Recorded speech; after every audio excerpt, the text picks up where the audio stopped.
Hello dear students, this is Parvez sir maths वाला। फिर से आपका एक बार और स्वागत करना चाहेंगे परवेज सर मैथ्स वाले यूट्यूब चैनल पे। जैसा कि पिछला वीडियो जो था मोटिवेशनल वीडियो था, जिस पर बहुत सारा रिस्पांस भी मिला और साथ ही साथ कमेंट में भी बहुत प्यारे प्यारे कमेंट को देखकर और भी मन खुश हुआ।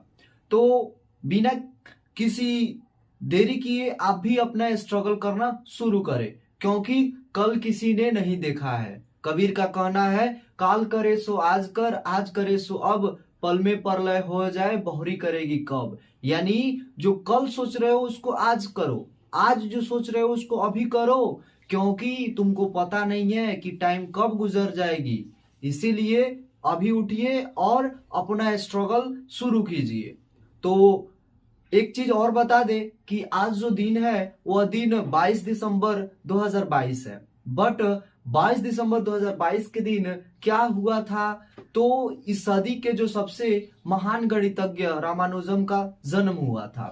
इस दिन हमारे जितने भी मैथमेटिशियन हैं वह उनको सेलिब्रेट करते हैं, उनके जन्मदिन को। और साथ ही साथ वे बता दे कि जो रामानुजम जी है वह कोई मतलब जान पहचान के मोहताज नहीं है, क्योंकि उनका नाम ही काफी है। वे बहुत सारे अलजेब्रिक जो एक्सप्रेशन थे, बहुत सारे थ्योरम को दिए हैं, और आजकल हम लोग जो सिलेबस में पढ़ते हैं और उसमें बहुत सारा योगदान रामानुजम जो गणितज्ञ थे उनका है।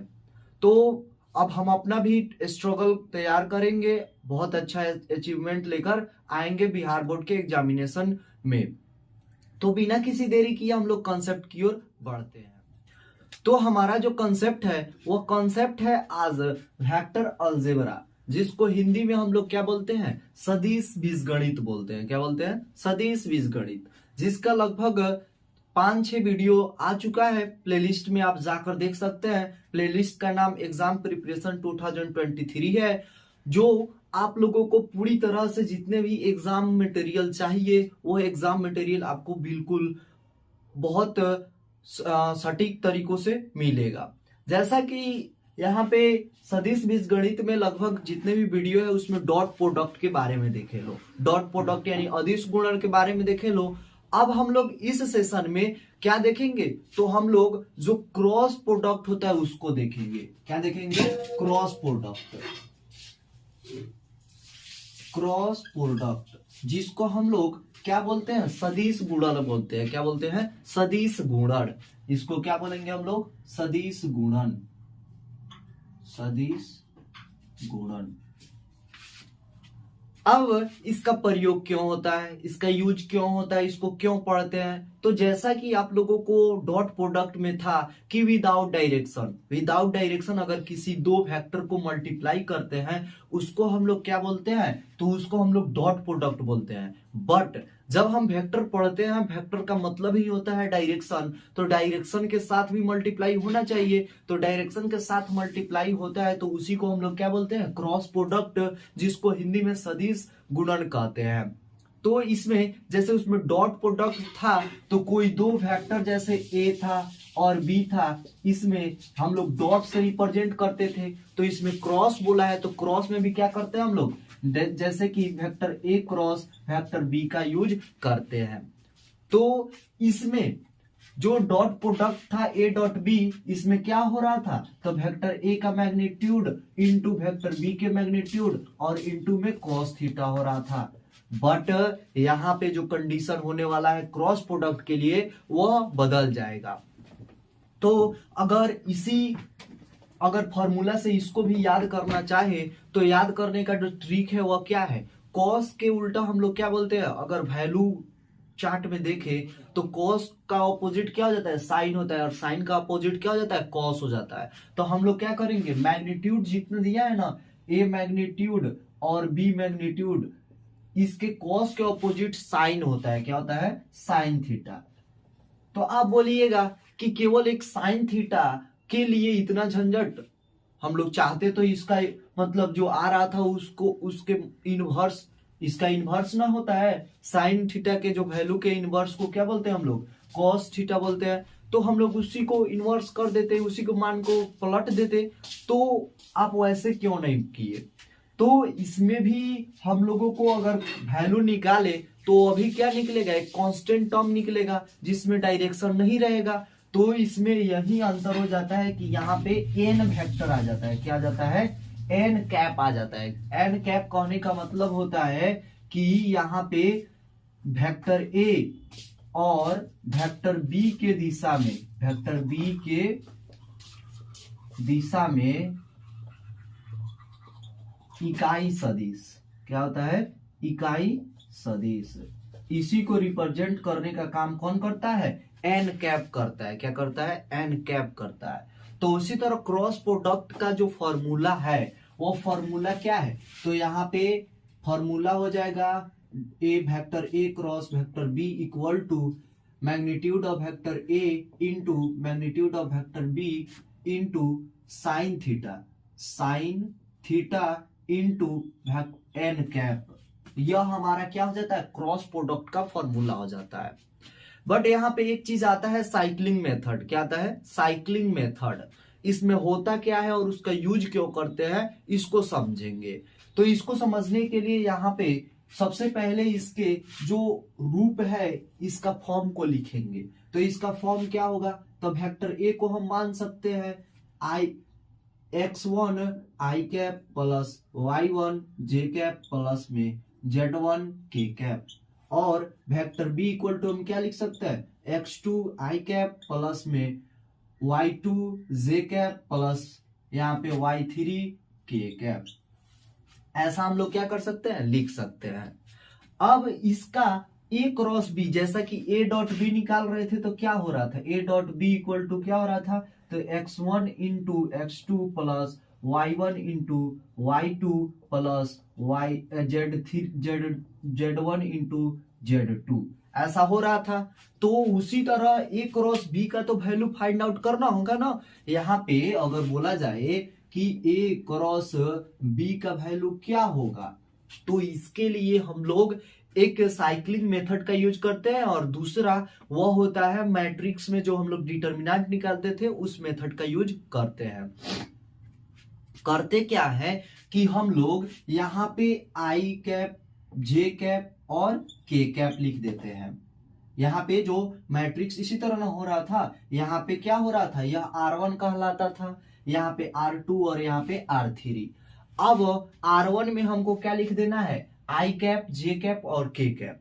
साथ ही साथ यहाँ पे R2 में हमको क्या करना है, x1 y1 और z1 यानी वेक्टर ए के जितने भी कंपोनेंट है, यानी पहले वेक्टर के जितने भी कंपोनेंट है उसको क्या करना है, यहाँ पे लिख देना है। यानी यहाँ पे x1 आएगा, यहाँ पे क्या आएगा x1, यहाँ पे y1 और यहाँ पे z1।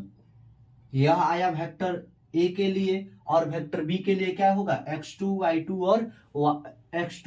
और यहाँ पे z3 होगा, z2 क्या होगा z2। तो यहाँ पे x2 y2 और z2 ऐसा होगा। अब जैसे हम लोग क्या कर रहे थे, अगर इसका वैल्यू फाइंड आउट करना होता था डिटर्मिनेंट चैप्टर में, तो हम किसी एक रो या एक कॉलम के अलोंग क्या कर देते थे, इसका डिस्ट्रीब्यूशन कर देते थे। बिल्कुल उसी तरह इसका डिस्ट्रीब्यूट करेंगे। तो इसको डिस्ट्रीब्यूट करने के लिए हम लोग जिसके अलोंग डिस्ट्रीब्यूट कर रहे थे उसका साइन निकालना पड़ता था, चिन्ह निकालना पड़ता था कि कहाँ पे प्लस होगा कहाँ पे माइनस होगा। तो बिल्कुल उसी तरह जैसा कि हम लोग डिटर्मिनेंट में निकाल रहे थे कि यहाँ पे फर्स्ट टर्म जो होता है यहाँ पे प्लस, यहाँ पे माइनस, फिर यहाँ पे प्लस। यानी अगर R1 के अलोंग इसका डिस्ट्रीब्यूशन किया जाए तो यहाँ पे फर्स्ट टर्म प्लस में, सेकेंड टर्म निगेटिव और थर्ड टर्म क्या हो जाएगा, पॉजिटिव हो जाएगा। तो इसको डिस्ट्रीब्यूट करते हैं, उसके बाद हम देखते हैं अगला कॉन्सेप्ट। तो इसको डिस्ट्रीब्यूट करेंगे R1 के अलोंग, तो यहाँ पे क्या हो जाएगा, यहाँ पे अगर R1 यानी आई कैप इंटू यहाँ पे y1 into z2, y1 into z2 minus यहाँ पे z1 इंटू y2 ऐसा होगा। यहाँ पे माइनस में j कैप आएगा, क्या आएगा माइनस j कैप, और इंटू यहाँ पे अगर कट किया जाए तो x1 z2 माइनस यहाँ पे x1 z2 और माइनस में z1 x2, और यहाँ पे फिर यहाँ पे देखा जाए तो प्लस में k कैप आएगा और इनटू यहाँ पर y1 x1 y2 माइनस यहाँ पे y1 x2 ऐसा आएगा। यानी अगर डॉट प्रोडक्ट निकालना होता था तो x1 into x2 plus y1 into y2 और प्लस में z1 इंटू z2 लिख देते थे, बट ऐसा इसमें नहीं करेंगे। हम लोगों को a क्रॉस b निकालना होगा तो ये निकालेंगे। बट ये तो हो गया सटीक फॉर्मूला।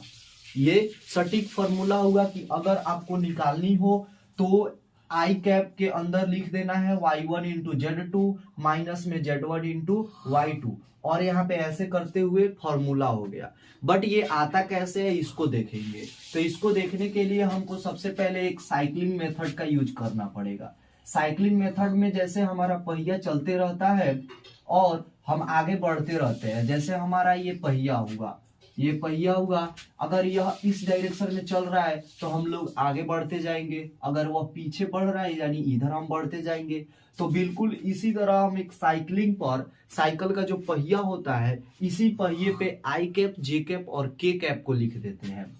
यहाँ पे क्या हो जाएगा, आई कैप अगर इधर से आ रहा है तो जे कैप इधर से जाएगा और के कैप इधर से आएगा, यानी एक दूसरे के अलोंग आ रहे हैं। यानी आई आ रहा है तो जे हो रहा है, जे आ रहा है तो के हो रहा है, के हो रहा है तो आई हो रहा है, फिर आई के बाद जे, जे के बाद के के बाद आई, ऐसे चलते जा रहा है।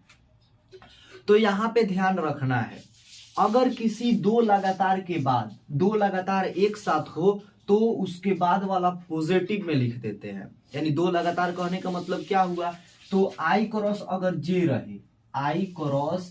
रहे तो यह क्या हो जाएगा, तो आई क्रॉस जे रहने पर यहाँ पे प्लस में क्या हो जाएगा, के हो जाएगा। क्या हो जाएगा, प्लस में के हो जाएगा। अगर यहाँ पे अगर जे और के एक साथ रहे तो यहाँ पे प्लस में क्या हो जाएगा, आई कैप हो जाएगा। अगर वही के क्रॉस आई रहे, क्या रहे, के क्रॉस आई कैप रहे तो वहां पे क्या हो जाएगा, प्लस में जे कैप हो जाएगा। बट यहां पर अगर कहा जाए कि अगर जे और आई दे दिया जाए, जे के बाद आई दे दिया जाए, यानी जे क्रॉस आई, यानी जे के बाद के आना चाहिए था, जे के बाद क्या आना चाहिए था, के, लेकिन चला गया क्या, आई चला गया। यानी एक दूसरे से यह क्या हो गया, एक स्टेप तड़प कर गया है। यानी यहाँ पे क्या कर देंगे, निगेटिव कर देंगे। तो निगेटिव में क्या हो जाएगा, निगेटिव में के कैप। उसके बाद में के बाद क्या आ जाए, जे आ जाए, यानी उल्टा चलना शुरू कर दे। यानी के क्रॉस में जे, तो यह क्या कहलाएगा, तो के क्रॉस जे कहलाएगा, निगेटिव कहलाएगा। क्या कहलाएगा, निगेटिव में आई कैप कहलाएगा। निगेटिव में क्या हो जाएगा, आई कैप हो जाएगा। फिर अगर यहाँ पे के क्रॉस आई, यह तो नहीं होगा, यहाँ पे आई क्रॉस में के हो जाए, आई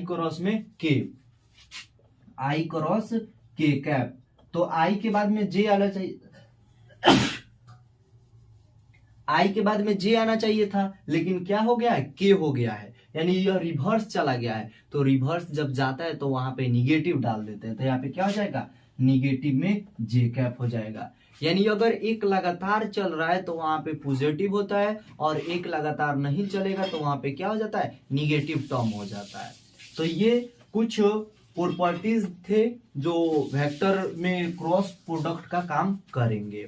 तो आप इसका स्क्रीनशॉट ले सकते हैं। जैसा कि यहाँ पे एक क्वेश्चन दिख रहा है, जिस क्वेश्चन में यह बोला है कि यहाँ पे कोई भी वेक्टर ए दे दिया जाए, वेक्टर बी दे दिया जाए, तो आपको क्या करनी है, तो आपको ए क्रॉस बी फाइंड आउट करनी है। क्या करनी है, ए क्रॉस बी फाइंड आउट करनी है, साथ ही साथ उसका मैग्नीट्यूड फाइंड करना है। क्या करना है, मैग्नीट्यूड फाइंड करना है। तो इसके लिए हम लोग क्या करेंगे, तो इसके लिए सबसे पहले हम लोग फर्स्ट प्रॉपर्टी देखे हैं। तो फर्स्ट प्रॉपर्टी में क्या करे हैं कि इसको डिटर्मिनेंट के टर्म में डिस्ट्रीब्यूट किया है। तो हम लोग डिटर्मिनेंट के टर्म में अगर इसको डिस्ट्रीब्यूट करें, डिटर्मिनेंट के फॉर्म में इसको अरेंज करें, तो शायद हमारा आंसर आ सकता है। तो यहाँ पे हम लोग क्या देखेंगे, तो यहाँ पे सॉल्व करेंगे, तो यहाँ पे वेक्टर ए दे दिया गया क्या, तो आई कैप माइनस में 7 जे कैप प्लस में 7 के कैप। साथ ही साथ वेक्टर बी दे दिया गया है 3i cap minus 2j cap और प्लस में 2k कैप। यहां से अगर x1 y1 z1 यहाँ पे x2 y2 और z2 अगर निकाल ले तो हमारा आंसर आ सकता है। तो यहाँ पे x1 इक्वल टू क्या हो जाएगा, तो 1, y1 इक्वल टू माइनस में 7 और z1 इक्वल टू 7। साथ ही साथ यहाँ पे x2 इक्वल टू क्या हो जाएगा 3 और यहाँ पे y2 इक्वल टू माइनस में 2 और z2 इक्वल टू क्या हो जाएगा 2। यहाँ पे अब हम लोग क्या करेंगे, फार्मूला से देखेंगे। तो यहाँ पे हम लोग जानते हैं since a cross b equal to होता है यहाँ पे i कैप j कैप और k कैप। यहाँ पे मैग्नीट्यूड के जैसा लिख देंगे और यहाँ पे मैग्नीट्यूड नहीं, इसको डिटर्मिनेंट के फॉर्म में सजा देंगे। और यहाँ पे x1 y1 और z1, तो x1 का वैल्यू कितना दिया है 1, y1 का -7 और z1 का 7। फिर यहाँ पे क्या हो जाएगा 3, यहाँ पे 3 और यहाँ पे माइनस में 2 और यहाँ पे 2 प्लस में। अब हम जानते हैं कि यह किस में चेंज हो चुका है, डिटर्मिनेंट में चेंज हो चुका है। तो हम क्या करेंगे, यहाँ पे जो आई कैप जे कैप और के कैप जिस रो में रहेगा चाहे जिस कॉलम में रहेगा उसके अलोंग क्या करेंगे, डिस्ट्रीब्यूट करेंगे। तो अगर R1 के अलोंग डिस्ट्रीब्यूट करें तो यहाँ पे R1 का फर्स्ट लेटर क्या होता है, फर्स्ट जो पोजीशन वो पॉजिटिव, सेकेंड पोजीशन जो होता है वो क्या होता है निगेटिव और थर्ड पोजीशन क्या होता है पॉजिटिव। तो अगर डिस्ट्रीब्यूट करें तो यहाँ पे क्या निकलेगा, तो आई कैप बाहर, आई कैप और आई कैप का रो खत्म, कॉलम खत्म, तो बचा क्या, तो माइनस में 7 मल्टीप्लाई में 2 तो क्या हो जाएगा माइनस में 14 और माइनस यहाँ पे माइनस में क्या हो जाएगा 14, यहाँ पे 7 2 जा 14 तो माइनस माइनस प्लस में 14 हो गया। अब यहाँ पे माइनस में जे कैप लिया जाए तो यहाँ पे क्या हो जाएगा, तो जे कैप का रो खत्म, कॉलम खत्म, तो 2 1 जा 2 माइनस में 7 3 जा 21। फिर यहाँ पे प्लस में के कैप लिया जाए तो के कैप लेंगे तो क्या होगा, तो रो खत्म कॉलम खत्म, तो माइनस में 2 और यहाँ पे प्लस में 1 मल्टीप्लाई हो तो माइनस में 2 ही आएगा। फिर यहाँ पे माइनस में 7 और 3 से मल्टीप्लाई करेंगे तो माइनस में 21 और माइनस माइनस क्या हो जाएगा प्लस में यहाँ पे 21। अब इसको जब सॉल्व करेंगे तो यहाँ पे यह तो प्लस माइनस कट जाएगा, खत्म हो गया। और यहाँ पे क्या आएगा, तो माइनस में जे कैप इंटू यहाँ पे क्या हो जाएगा माइनस में यहाँ पे 19 और प्लस के कैप इंटू यहाँ पे क्या हो जाएगा प्लस में 19 आएगा, क्या आएगा प्लस में 19 आएगा। अब देखे तो यहाँ पे क्या हो जाएगा माइनस माइनस प्लस में 19 जे कैप और प्लस में 19 के कैप। यहाँ पे जो ए क्रॉस बी था यानी ए क्रॉस बी हमारा निकल गया एक वेक्टर, यानी vector A cross vector B, यह तो वेक्टर ही है। या जब दो वेक्टर को आपस में क्रॉस प्रोडक्ट कराते हैं तो वहां पे क्या मिलता है, एक वेक्टर मिलता है। और इसी वेक्टर का हमको क्या करना है, मैग्नीट्यूड फाइंड आउट करना है। तो इसका मैग्नीट्यूड किस फॉर्मूला से निकालेंगे, तो मैग्नीट्यूड इक्वल टू क्या हो जाता है अंडर रूट x1 x का स्क्वायर प्लस में y का स्क्वायर प्लस में z का स्क्वायर। तो यहां पे लिखेंगे since vector a cross vector b equal to क्या हो जाएगा अंडर रूट यहाँ पे x का स्क्वायर प्लस y का स्क्वायर प्लस में z का स्क्वायर। बट यहाँ पे x का जो वैल्यू है वो क्या है 0 है, क्योंकि i वाला i कैप टर्म नहीं है। और यहाँ पे y का वैल्यू कितना दिया है, तो y का वैल्यू 19 और यहाँ पे y का वैल्यू कितना दिया है 19 दिया है। अब यहाँ पे जब पुट करेंगे तो therefore vector a cross vector a का b का मैग्नीट्यूड इक्वल टू क्या हो जाएगा अंडर रूट x1 x का स्क्वायर यानी 0 का स्क्वायर प्लस में 19 का स्क्वायर प्लस में 19 का स्क्वायर। यहाँ पर देखे तो अंडर रूट क्या हो जाएगा 0 का स्क्वायर तो 0, यहाँ पे 19 का स्क्वायर ऐड हो गया तो 219 का स्क्वायर 219 का स्क्वायर। एक 19 बाहर आ सकता है आराम से, तो यहाँ पे क्या हो जाएगा 19 अंडर रूट 2 और यही क्या हो जाएगा magnitude of vector A cross vector B और यही हमारा क्या हो जाएगा आंसर हो जाएगा। तो यह कॉन्सेप्ट एक ही समझना है, बस क्या समझना है यहाँ पे, क्रॉस प्रोडक्ट कैसे फाइंड आउट करें। तो क्रॉस प्रोडक्ट के लिए आपको सबसे पहले मैट्रिक्स और डिटर्मिनेंट के रूल को समझना होगा, जिसको अगर आप नहीं समझे होंगे तो प्लेलिस्ट में आप जाकर उसको समझ सकते हैं। और यहाँ पे हम क्या करेंगे, क्रॉस प्रोडक्ट निकालने के बाद में हमको वेक्टर मिलेगा और वेक्टर से हमको मैग्नीट्यूड निकालने का फॉर्मूला पता ही है, वहां से हमारा आंसर आ जाएगा। आप इसका स्क्रीनशॉट ले सकते हैं।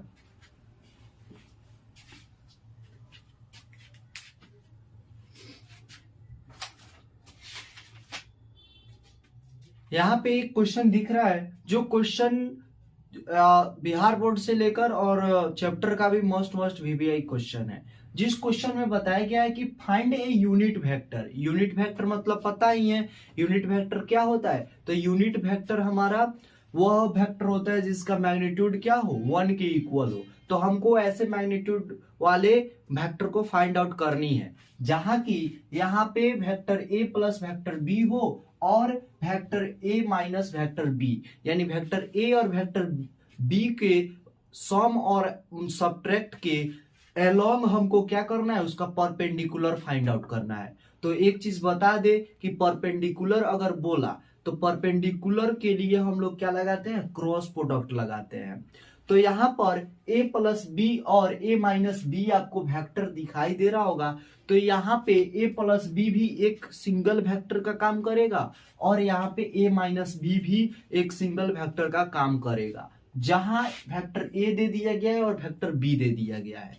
तो हम इसको कैसे फाइंड आउट करेंगे, हमारा दिमाग काम न करे तो वहां पे देखेंगे कि परपेंडिकुलर दिया है और यहाँ पे हम लोग यहाँ पे दो वेक्टर दे दिए गए हैं और दोनों का सम और सब्ट्रैक्ट दे दिया गया हो, तो वहां पे हम लोग क्या यूज करेंगे, तो वहां पे हम लोग क्रॉस प्रोडक्ट का यूज करेंगे।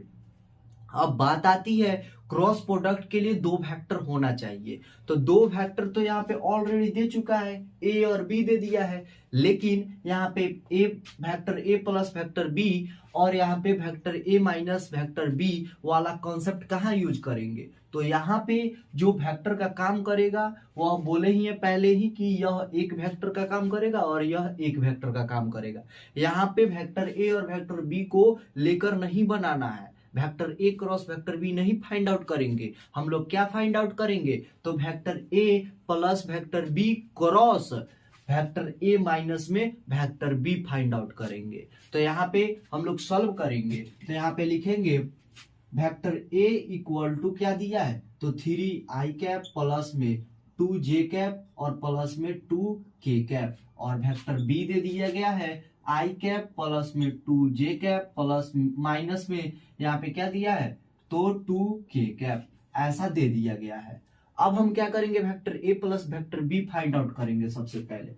तो वेक्टर ए प्लस में वेक्टर बी इक्वल टू क्या हो जाएगा, यानी दोनों वेक्टर को आपस में ऐड करना है। तो यहाँ पे 3i कैप और यहाँ पे प्लस में 1i कैप, तो क्या हो जाएगा 4i कैप, फिर प्लस में क्या हो जाएगा 4j कैप, और यहाँ पे प्लस में 2k कैप है और यहाँ पे माइनस में 2k कैप है, तो क्या हो जाएगा कैंसिल हो जाएगा। तो यहाँ पे k कैप वाला ऑप्शन खत्म हो गया। तो यह एक वेक्टर का काम किया, यहाँ पे एक वेक्टर आ गया और यहाँ पे वेक्टर a माइनस में वेक्टर b फाइंड आउट करेंगे। तो a में से b को घटाना है, यानी 3i कैप माइनस में क्या हो जाएगा i कैप, तो क्या हो गया 2i कैप, फिर यहाँ पे प्लस में 2j कैप और यहाँ पे घटाना है, तो यहाँ पे माइनस में 2j कैप हो जाएगा, तो प्लस माइनस क्या हो जाएगा कैंसिल हो गया। फिर यहाँ पे 2k कैप माइनस में माइनस 2k कैप, तो माइनस माइनस प्लस हो जाता है, तो 2 क्या हो जाएगा 4, यानी प्लस में 4 यहाँ पे k कैप। अब वेक्टर एक वेक्टर का काम यह किया और यह एक वेक्टर का काम यह किया, तो हम लोग क्या निकालेंगे, तो वेक्टर a प्लस में वेक्टर b और क्रॉस वेक्टर a माइनस में वेक्टर b, यह फाइंड आउट करेंगे। तो इसके लिए हम लोग क्या करते हैं, i कैप j कैप और k कैप लिख देते हैं और इसको एक डिटर्मिनेंट के फॉर्म में चेंज कर देते हैं। ऐसा करते हैं कि नहीं करते हैं, तो बिल्कुल करते हैं। अब यहाँ पे क्या करेंगे, तो यहाँ पे i कैप j कैप और k कैप, फर्स्ट जो यहाँ पे जो सेकेंड कॉलम है, यहाँ पे रो है, इसमें किसका यूज करते हैं, तो जो फर्स्ट जो वेक्टर है उसके x1 y1 और z1 का यूज करेंगे। तो x1 तो यहाँ पे क्या है 4 दिया है, x2 y1 क्या दिया है यहाँ पे 4, लेकिन z1 नहीं दिया है 0, और यहाँ पे क्या दिया है तो यहाँ पे x2 दिया है तो 2, और यहाँ पे y2 दिया है तो नहीं दिया है, तो y2 का वैल्यू क्या हो जाएगा 0, और यहाँ पे z2 का वैल्यू क्या हो जाएगा 4। अब क्या करेंगे हम लोग, इसको डिटर्मिनेंट के जैसा इसको बिहेव करता है तो इसको तोड़ेंगे, तो यहाँ पे क्या हो जाएगा आई कैप इंटू आई कैप, तो रो खत्म कॉलम खत्म, 4 4 जा 16, 4 4 जा 16, माइनस में 0 0 0, फिर यहाँ पे माइनस में जे कैप लेंगे, और यहाँ पे रो खत्म कॉलम खत्म, तो 4 4 जा 16 माइनस यहाँ पे क्या हो जाएगा 0 से 2 में मल्टीप्लाई होगा तो 0, और यहाँ पे प्लस में अब के कैप लेंगे तो रो खत्म कॉलम खत्म, तो 0 से 4 में तो 0, और माइनस में क्या हो जाएगा 4 2 जा 8। अब यहाँ पे सॉल्व करें तो यह क्या हो जाएगा 16 आई कैप माइनस यहाँ पे क्या हो जाएगा, तो यहाँ पे माइनस में 16 जे कैप और यहाँ पे माइनस में 8 के कैप हो गया। अब यह वेक्टर निकला किसका, तो vector A plus vector B, और यहाँ पे क्रॉस में हो जाएगा वेक्टर ए माइनस में वेक्टर बी, यह निकल गया। अब यह जो निकला इसी का हमको क्या करना है यूनिट वेक्टर फाइंड आउट करना है। ये जो क्रॉस निकला ना इसी का हमको, और यहाँ पे जो क्रॉस प्रोडक्ट इसलिए निकालते हैं क्योंकि दो क्रॉस प्रोडक्ट का जो मैक्सिमम वैल्यू 1 होता है, और 1 कब होगा जब थीटा का वैल्यू 90 डिग्री होगा, क्या होगा 90 डिग्री होगा, और 90 डिग्री होने का मतलब क्या होता है परपेंडिकुलर होना, तो इसीलिए हम लोग इसको क्रॉस प्रोडक्ट से सॉल्व किया है। अब सबसे पहले हम किसका क्या करेंगे, इसका मैग्नीट्यूड फाइंड आउट करेंगे, इसका मैग्नीट्यूड फाइंड आउट करेंगे, और मैग्नीट्यूड से इसमें डिवाइड करेंगे तभी ना इसका क्या निकलेगा, तो इसका हमारा यूनिट वेक्टर निकलेगा। तो यहाँ पे क्या करेंगे, इसको हम लोग मान लेते हैं, इसको यहाँ पे a प्लस बी को और क्रॉस a माइनस बी को हम लोग एक वेक्टर मान लेते हैं, तो यहाँ पे y वेक्टर मान लेंगे, और y वेक्टर इक्वल टू क्या आ गया 16 आई कैप माइनस में 16 जे कैप और माइनस में 8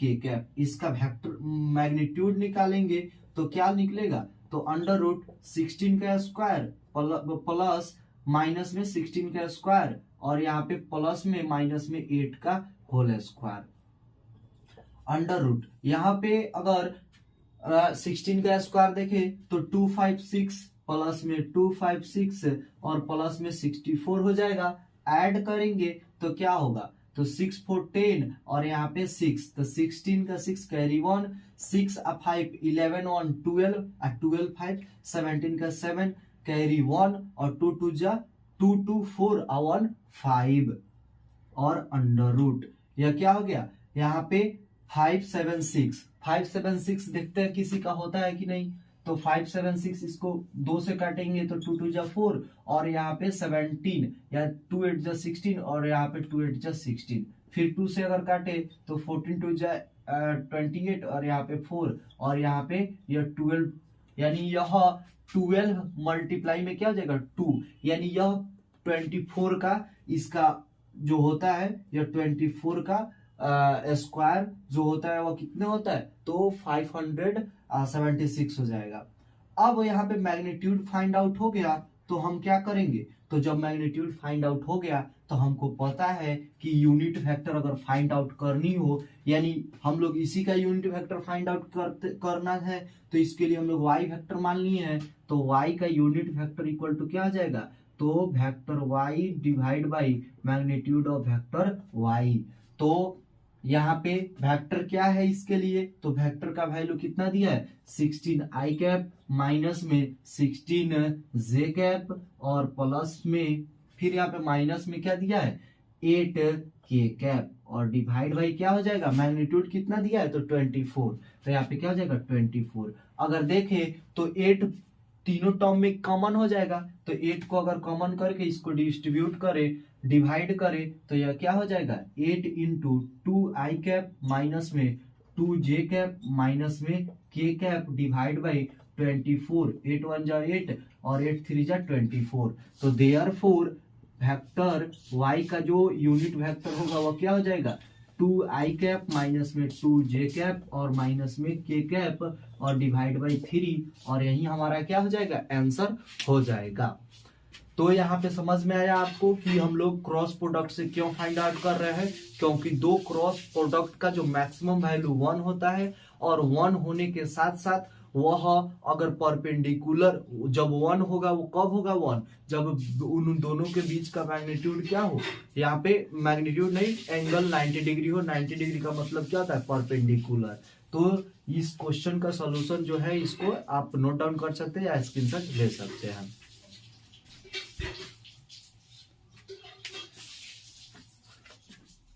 जैसा कि यहाँ पे एक क्वेश्चन दिखा रहा है, जो क्वेश्चन यह बोल रहा है कि सो दैट, यानी आपको दर्शाना है कि यहाँ पे जो वेक्टर है वह वेक्टर ए माइनस में वेक्टर बी और उसका अगर क्रॉस प्रोडक्ट करे vector A plus vector B के, तो वह इक्वल किसके हो जाता है, यानी 2 multiple of vector A cross vector B.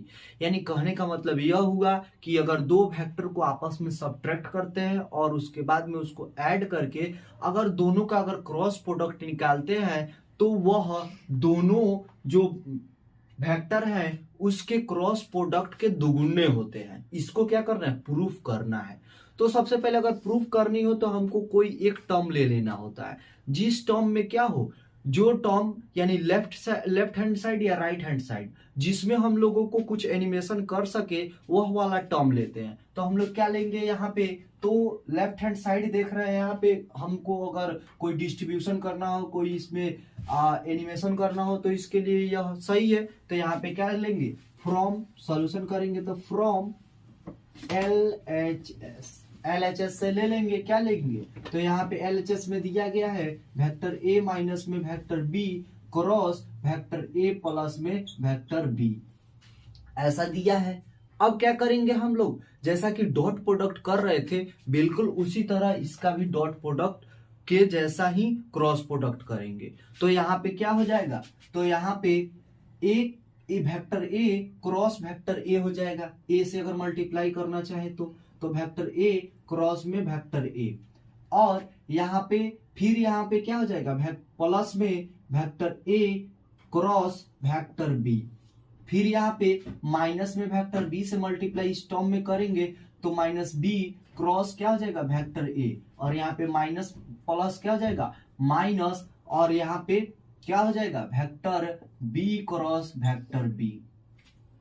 एक चीज बता दे कि यहाँ पे अगर दो वेक्टर एक दूसरे से क्या हो, इक्वल वेक्टर एक दूसरे से अगर क्रॉस प्रोडक्ट करते हैं तो उसका वैल्यू 0 हो जाता है। और आप बोलिएगा कि ऐसा क्यों कर रहे हैं, तो क्यों कर रहे हैं, क्योंकि जो साइन जब ए वेक्टर और क्रॉस ए वेक्टर कहने का मतलब क्या हुआ कि दोनों वेक्टर के बीच का जो एंगल है थीटा का वैल्यू है वह कितना है, 0 है। कितना है, 0 है, तभी ना एक दूसरे के अलॉन्ग है। और साइन 0 का वैल्यू कितना होता है, तो साइन 0 का वैल्यू 0 होता है। इसका मतलब दो अगर इक्वल वेक्टर एक दूसरे से मल्टीप्लाई हो रहे हैं, इसका मतलब क्रॉस प्रोडक्ट के साथ मल्टीप्लाई हो रहे हैं, तो उसका वैल्यू कितना होने वाला है, 0। लेकिन यही चीज डॉट प्रोडक्ट में हो रहा था तो उसका स्क्वायर हो जा रहा था। क्या हो जा रहा था, स्क्वायर हो जा रहा था। तो यहाँ पे क्या हो जाएगा, ए क्रॉस ए और बी क्रॉस बी कैंसिल हो जाएगा, इसका वैल्यू 0 और इसका वैल्यू 0। बचा क्या, vector A cross vector B और माइनस में वेक्टर बी क्रॉस में वेक्टर ए। अब जैसा कि हम लोग डॉट प्रोडक्ट में देखे थे, डॉट प्रोडक्ट में क्या हो रहा था कि अगर दो टर्म यानी उसमें अगर ऑर्डर दूसरे तरह से हो, यानी कम्यूटेटिव लॉ के जैसा, कम्यूटेटिव लॉ क्या बोलता है, तो A cross B equal to B cross A, तो बी क्रॉस ए नहीं, A multiply B equal to B multiply A. But यहां पर जो वेक्टर जो है यहाँ पे क्रॉस प्रोडक्ट में यह बोलता है अगर आप क्रम उल्टा है यानी ऑर्डर एक दूसरे के इक्वल नहीं है, तो आप क्या करते हैं, अगर क्रम को अरेंज करते हैं तो आपको निगेटिव टर्म देना पड़ेगा। क्या होगा, निगेटिव टर्म देना होगा। और ऐसा कहां से आता है, आप बोलिएगा कि आपके पास प्रूफ है ही नहीं तो आप बता कहां से रहे हैं। तो आपको याद होगा शायद कि यहाँ पर जब हम लोग डिटर्मिनेंट पढ़े थे तो डिटर्मिनेंट में बताया गया था कि अगर किसी रो को किसी कॉलम के लॉन्ग यानी रो को चेंज करते हैं आपस में, या कॉलम को आपस में चेंज करते हैं अगर डिटर्मिनेंट में है, तो उसके लिए हम लोग निगेटिव टर्म वहां पे क्या होता है, मल्टीप्लाई होता है। तो बिल्कुल उसी तरह इस दूसरे को अगर चेंज करे तो यहाँ पे कोई क्या करेगा, बोलेगा कि ए क्रॉस बी दिया है बी क्रॉस ए, तो यह कैंसिल कर देगा, लेकिन ऐसा गलत है। तो यहाँ पे क्या हो जाएगा, यहाँ पे ऑर्डर चेंज करना चाहे, प्रूफ क्या करना है, ए क्रॉस बी, तो हम ए क्रॉस बी को वैसे ही रहने देंगे। और यहाँ पे अगर ऑर्डर चेंज करेंगे तो यह नेगेटिव टर्म है वो क्या हो जाएगा, पॉजिटिव टर्म में कन्वर्ट हो जाएगा। और यहाँ पे ए क्रॉस में क्या हो जाएगा, बी। अब इसको देख रहे हैं कि ए क्रॉस बी दिया है, ए क्रॉस बी दिया है, तो यह ऐड हो सकता है, ऐड बीच में गया है तो ऐड करेंगे तो क्या हो जाएगा, 2 इंटू क्या हो जाएगा, 2 इंटू ए क्रॉस बी। और यही हमको ए क्रॉस में क्या हो जाएगा, बी, और यही हमको क्या करना था, प्रूफ करना था। प्रूफ हो चुका। तो आप ये 2-3 कॉन्सेप्ट जो बताए हैं कि अगर दो वेक्टर इक्वल हो और एक दूसरे से क्रॉस प्रोडक्ट में हो तो वहां पे उसका वैल्यू 0 हो जाता है, न कि उसका स्क्वायर होता है। और साथ ही साथ अगर क्रॉस प्रोडक्ट में ऑर्डर को आप चेंज कर रहे हैं तो वहां पे ऑर्डर को अगर चेंज किया जाता है तो वहां पे आपका जो वैल्यू होने वाला है वो वैल्यू क्या होगा, तो वहां पे निगेटिव टर्म आ जाएगा, यानी निगेटिव से मल्टीप्लाई करना पड़ेगा। आप इसका स्क्रीनशॉट ले सकते हैं। यहां पर देखें तो एक वेक्टर दिया गया है, जिस वेक्टर में क्या बोला गया है, तो इस वेक्टर में बोला गया है कि आप दो वेक्टर जो दिए गए हैं उसको क्या किया गया, क्रॉस प्रोडक्ट किया गया है, तो वहां पे वैल्यू कितना आया है, 0 आया है। तो यहाँ पे लेमडा और यहाँ पे म्यू का वैल्यू को क्या कर दिया गया, हाइड कर दिया गया, यानी छुपा दिया गया है। आप उसी को क्या करना है, ढूंढना है।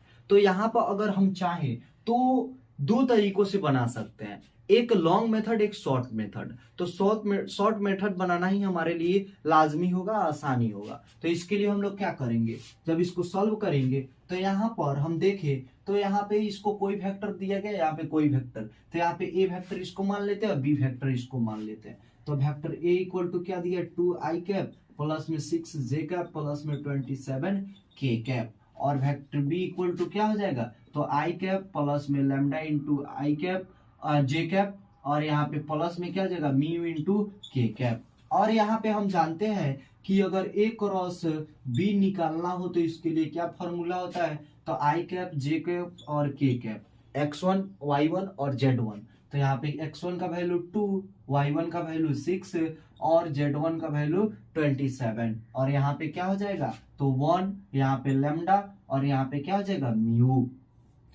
अब हम चाहें तो इसको R1 के अलॉन्ग हम क्या कर सकते हैं, डिस्ट्रीब्यूट कर सकते हैं। तो यहाँ पे क्या हो जाएगा, I इंटू, तो रो खत्म कॉलम खत्म, तो रो खत्म कॉलम खत्म, तो क्या बचा 6 म्यू और माइनस क्या हो जाएगा 27, यहाँ पे क्या हो जाएगा लैम्डा, और यहाँ पे फिर क्या हो गया, तो माइनस में जे कैप इंटू, तो रो खत्म कॉलम खत्म, बचा क्या, तो 2 इंटू म्यू और माइनस में क्या हो जाएगा 27, फिर यहाँ पर प्लस में क्या हो जाएगा के कैप इंटू, रो खत्म कॉलम खत्म, तो 2 लैम्डा माइनस में क्या हो जाएगा 6 1 जा 6।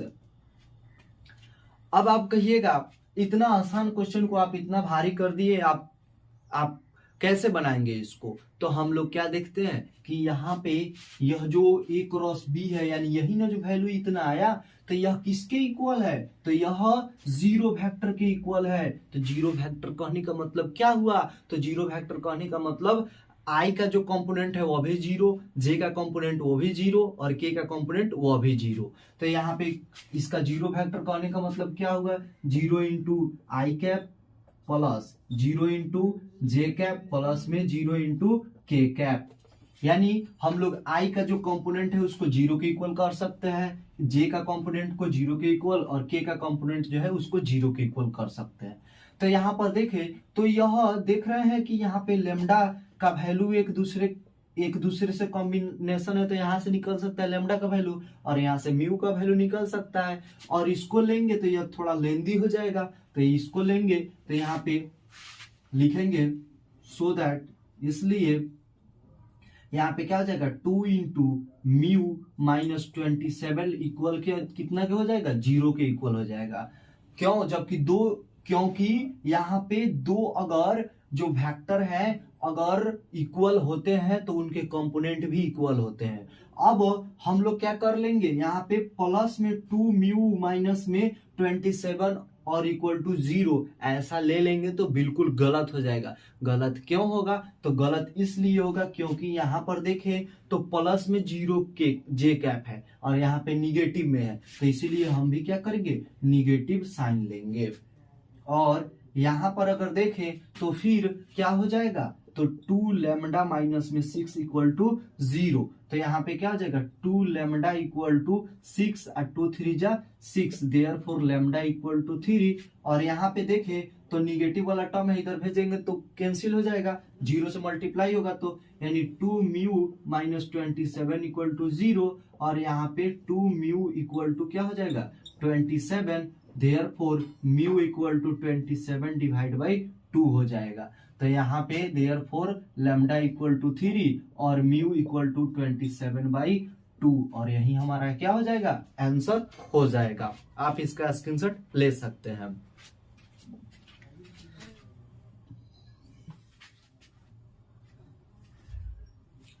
इस तरह करके हम इस सेशन को यहीं पे एंड करते हैं। साथ ही साथ आपको बता दें कि आने वाले जो 15 जनवरी है, उस 15 जनवरी से हम लोग जो 12th क्लास का न्यू बैच हम लोग लेकर आने वाले हैं, जो प्योर शुरू से लेकर लास्ट तक कॉन्सेप्ट को समझाने की कोशिश करेंगे। साथ ही साथ हम कोशिश करेंगे कि 10th क्लास का भी बैच चालू कर दें, और यह जो बैच होगा पूरी तरह से हिंदी मीडियम और इंग्लिश मीडियम दोनों स्टूडेंट के लिए होगा। तो हमारे चैनल यानी परवेज सर मैथ्स वाले को आप सपोर्ट करें। अगर चैनल पे नए हो तो चैनल को सब्सक्राइब कर दें, और साथ ही साथ अपने दोस्तों के पास शेयर करना ना भूलें, और साथ ही साथ एक अपना प्यारा सा कमेंट और एक लाइक कर सकते हैं। वीडियो देखने के लिए आपका बहुत बहुत धन्यवाद।